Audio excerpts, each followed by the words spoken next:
you understand your patterns. You know where they came from.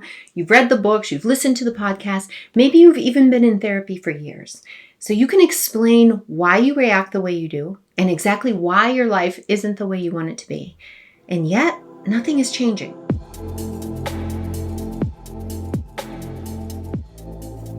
You still lie awake at night, replaying conversations, feel insecure in your partnerships, overthink simple interactions, still shut down when life feels too big, still people please or silence yourself even after promising yourself you would stop, or you still feel exhausted from trying so hard to fix your behaviors or yourself.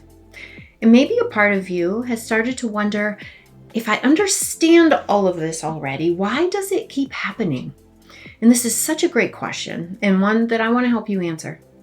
Most of us have been taught that insight creates change, that if you understand your patterns deeply enough, then you should be able to think your way out of them. So when the patterns keep showing up, of course we assume something's wrong with us. But insight and change are not the same thing. Your mind can understand something long before your body feels safe enough to live differently. And that's why you can know you're safe, but still feel anxious. Be in a relationship and still fear abandonment. Know that you deserve rest and free time, but still feel guilty for slowing down.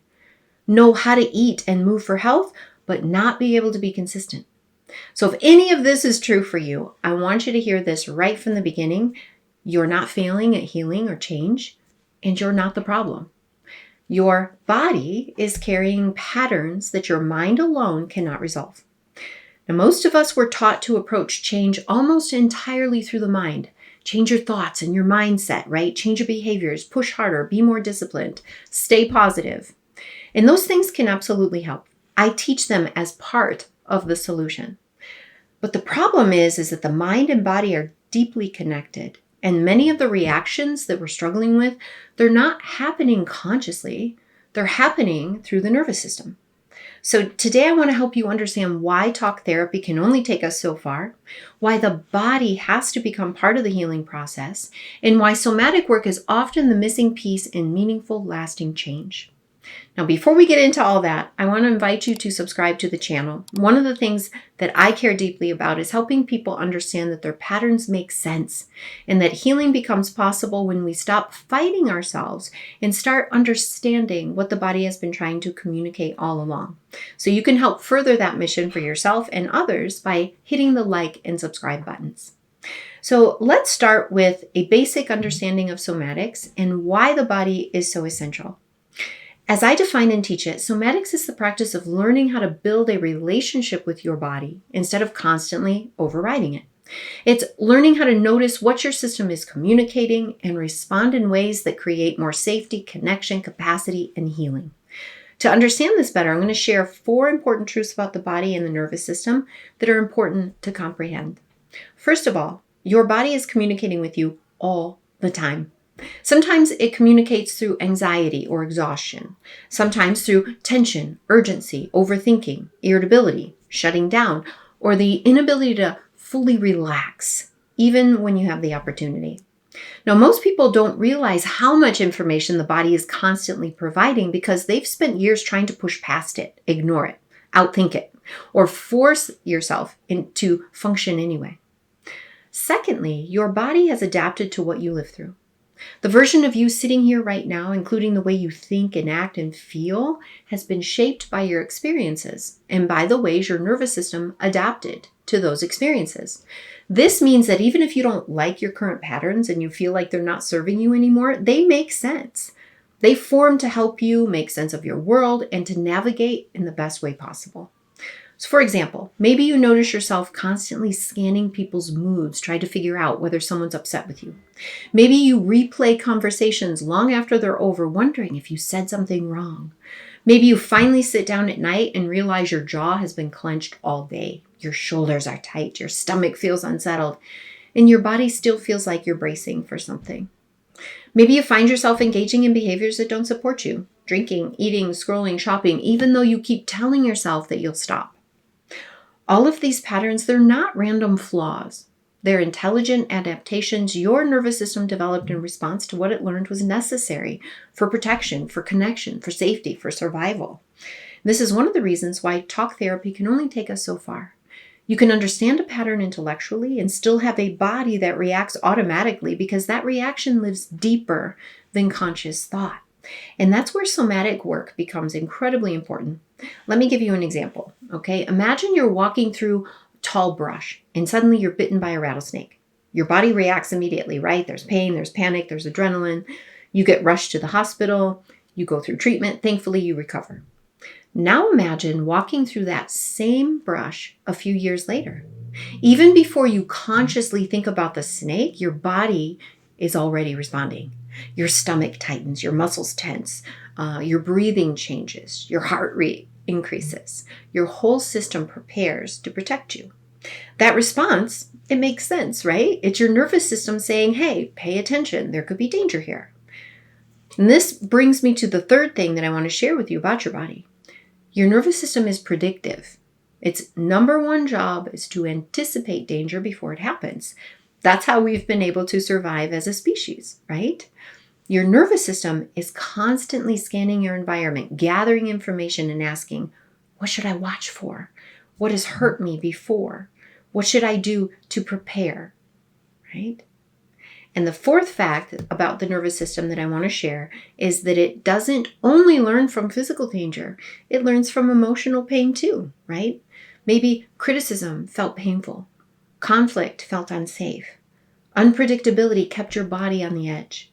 Maybe rejection felt overwhelming, or your needs were dismissed. Maybe loneliness, betrayal, shame, or emotional neglect carried enormous pain for you. Your nervous system learned from those experiences too. And in the same way it learned about rattlesnakes in the brush, it's going to try to protect you.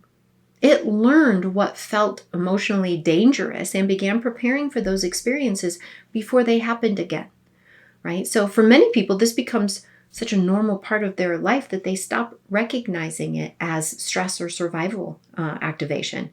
It feels like, this is just who I am.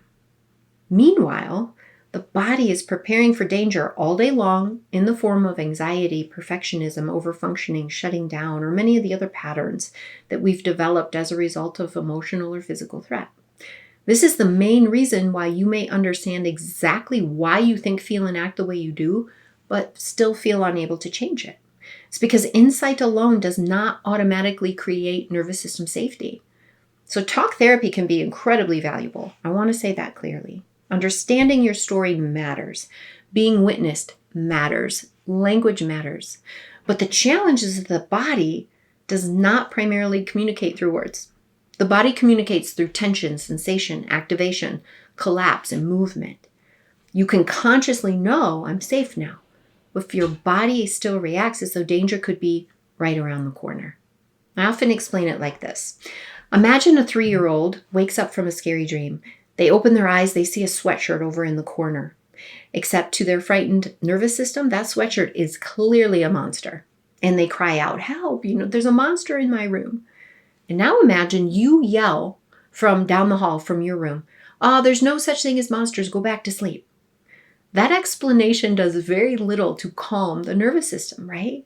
It may even make the child feel worse because now they feel alone in the danger. What restores safety to the child is cues of safety the body can recognize. So that might mean you walk into the room, turn the light on, show them the sweatshirt, sit beside them, hold them. You help the body feel safe again. And those experiences shift the state of the nervous system back to safety. And that's important because the nervous system often needs physical experiences of safety, not just explanations of safety.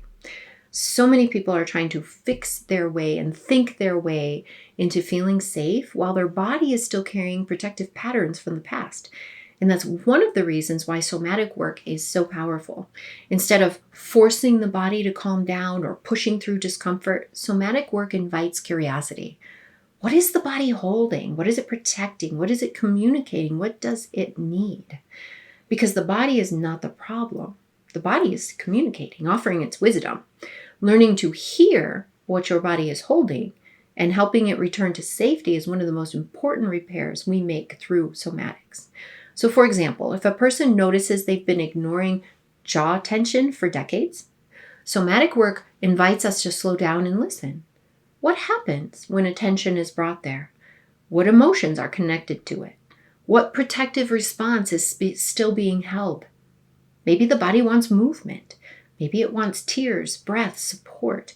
Maybe it wants permission to stop holding everything so tightly. The goal is not to force the body into calm. That's not what somatics is about. It's about to help the nervous system experience enough safety that it no longer feels the need to stay intensely prepared. Now, there are many other outcomes that we seek through somatic work. So, for example, it can help release stored survival responses or chronic tension patterns. It can build nervous system regulation and safety, increase capacity. And in addition, it can help you reconnect with emotions that maybe you had to disconnect from years ago, like grief, anger, disappointment. And as you become more in tune with your body and the wisdom that it shares, you can recognize your needs better, set boundaries, no longer feel taken over by impulses, and make decisions with more clarity. Now, I could go on for hours, literally talking about the various ways somatic work supports healing, change, and growth. But what I really want you to take away from this video is this: you're not the problem. You're living through with adapted patterns that are shaping your thoughts, your feelings, your behaviors, and what feels possible. These adaptive patterns can be updated under the right conditions, and those conditions are mental and physical. One without the other is not going to work. Somatic work helps you create the conditions to adapt toward more wholeness, truth, authenticity, ease, joy, potential. Safety can be relearned. Rest can be learned. Connection can be learned. Peace can be learned. That's what somatic healing is really about. So if this conversation resonated with you, I'd love for you to like this video and subscribe to the channel because it helps more people find this work, helps normalize conversations about the nervous system, healing, overwhelm, and the body. So many people are silently blaming themselves for patterns that make perfect sense through the lens of survival and adaptation. Now, I also want to give you a few places you can continue exploring this work. On my website, you'll find free resources as well as a somatic practice library where you can begin gently exploring some of these concepts experientially instead of only intellectually. You can also find more in my book, You're Not the Problem, which goes much deeper into survival mode, nervous system healing, somatic work, and how we begin creating lasting change. Everything is going to be linked for you down below. And wherever you are in your healing journey, I hope you leave this video remembering this. Your body is not working against you. Your body adapted to help you survive. And with the right support, safety, and experiences, it can learn a new way of being. I invite you to forward this video to someone who may need to be reminded they're not the problem. I'll see you soon.